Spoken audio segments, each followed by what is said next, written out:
नमस्कार, मैं हूं शिव कुमार वशिष्ठ और आप देख रहे हैं अपना ब्रज भरतपुर।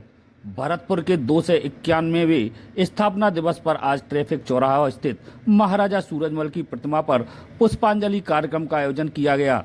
महाराजा सूरजमल को राजस्थान विधानसभा के अध्यक्ष वासुदेव देवनानी ने पुष्पांजलि अर्पित कर नमन किया। पुष्पांजलि कार्यक्रम को संबोधित करते हुए देवनानी ने कहा कि महाराजा सूरजमल की जीवनी को हम सभी को आत्मसात करने की आवश्यकता है।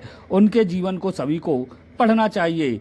देवनानी ने कहा कि भरतपुर की स्थापना करने के साथ ही महाराजा सूरजमल ने लोहागढ़ का ऐसा अद्भुत किला बनाया जिसमें लोहे का इस्तेमाल नहीं किया गया और उसे अब कोई भेद भी नहीं पाया था।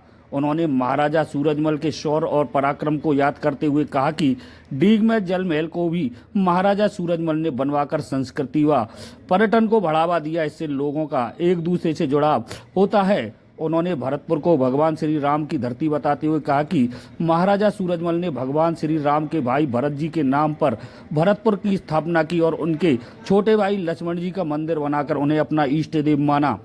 उन्होंने बताया कि पूर्ववर्ती भाजपा की सरकार में उन्होंने शिक्षा मंत्री रहते हुए महाराजा सूरजमल की जीवनी को पाठ्यक्रम में शामिल करवाया। उन्होंने यह भी कहा कि महाराजा सूरजमल जाटों के पिलौटे थे और देश के प्रधानमंत्री नरेंद्र मोदी ने अयोध्या में 500 साल बाद राम मंदिर बनाकर कीर्तिमान स्थापित किया है। इस दौरान देवनानी का लोगों ने स्वागत किया। सबसे पहले तो मैं आज भरतपुर की 291 स्थापना दिवस की आप सबको बहुत बहुत बधाई देता हूँ, शुभकामनाएं देता हूँ। 2010-11 से यह लोहागढ़ विकास परिषद लगातार इस कार्यक्रम को मनाती आ रही है और 7 दिवसीय कार्यक्रम लगातार 12, 13, 14 वर्ष से हो रहा हो तो निश्चित रूप से यहाँ के लोगों का जो जुड़ाव है, लोगों का जो आपसी सोच है वह अद्भुत है। और आज के दिन मुझे इसकी स्थापना करने वाले और यहाँ पे जिनका स्टेचू लगा हुआ है जैसे वीर श्रोमणी महाराजा सूरजमल के जो पुष्पांजलि अर्पित करने का अवसर हुआ उसके लिए मैं बहुत अभिभूत हूँ।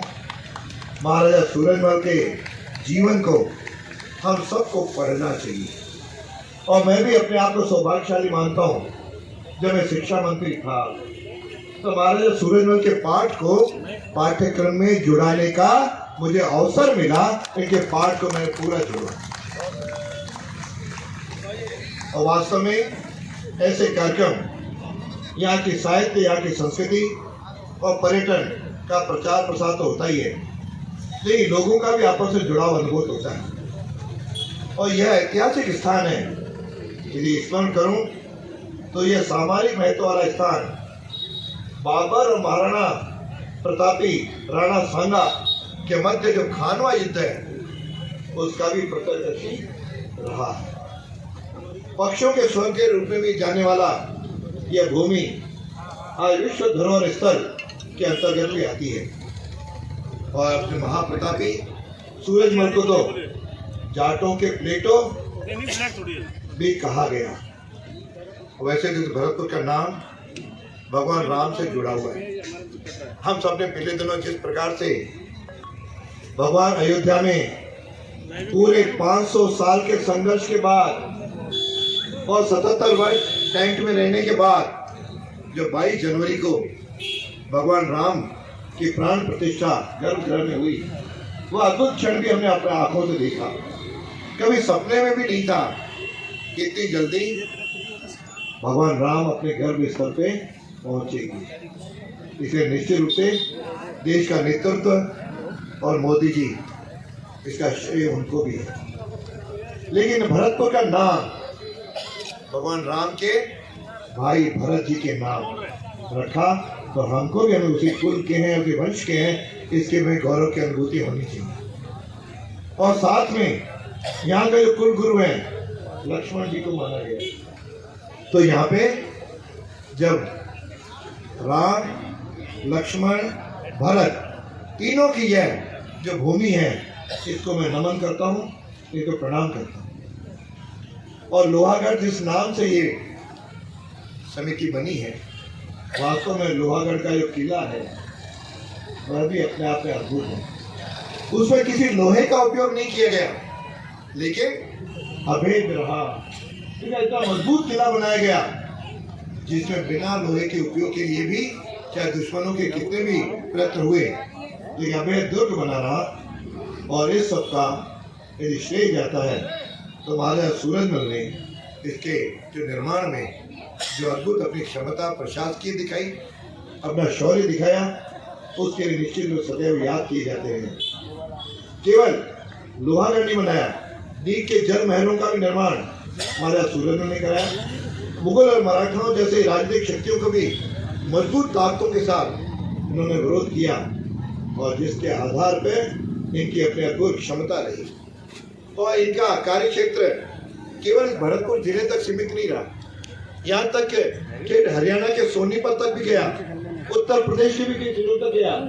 ये महा साम्राज्य जो इन्होंने स्थापित किया, वास्तव हम सब के लिए गौरव की बात है। और इस महत्ता को महानतम बनाए रखने के लिए महाराजा सूरजमल का योगदान अविस्मरणीय है।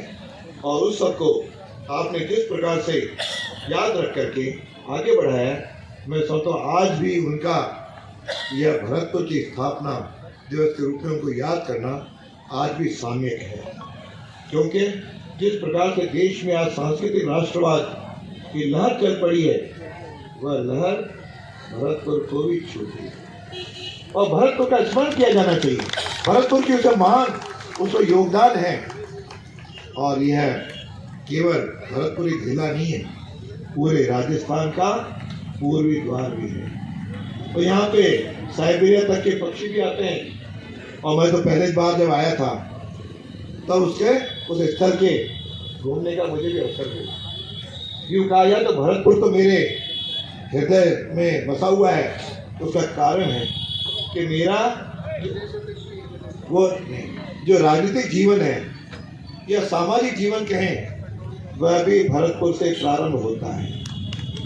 सन 1973 में पहली बार यहाँ पर आना हुआ और अखिल भारतीय विद्यार्थी परिषद के प्रदेश मंत्री के रूप में मुझे दायित्व मिला। और उसमें काका कालेलकर ने इसका उद्घाटन किया। तो बत्रा जी भी थे, कई हमारे पुराने साथी, तिवारी जी भी थे, ऐसे पुराने बहुत सारे साथी यहाँ बैठे हैं जिन्होंने बाद में विद्यार्थी परिषद के रूप में वर्षों तक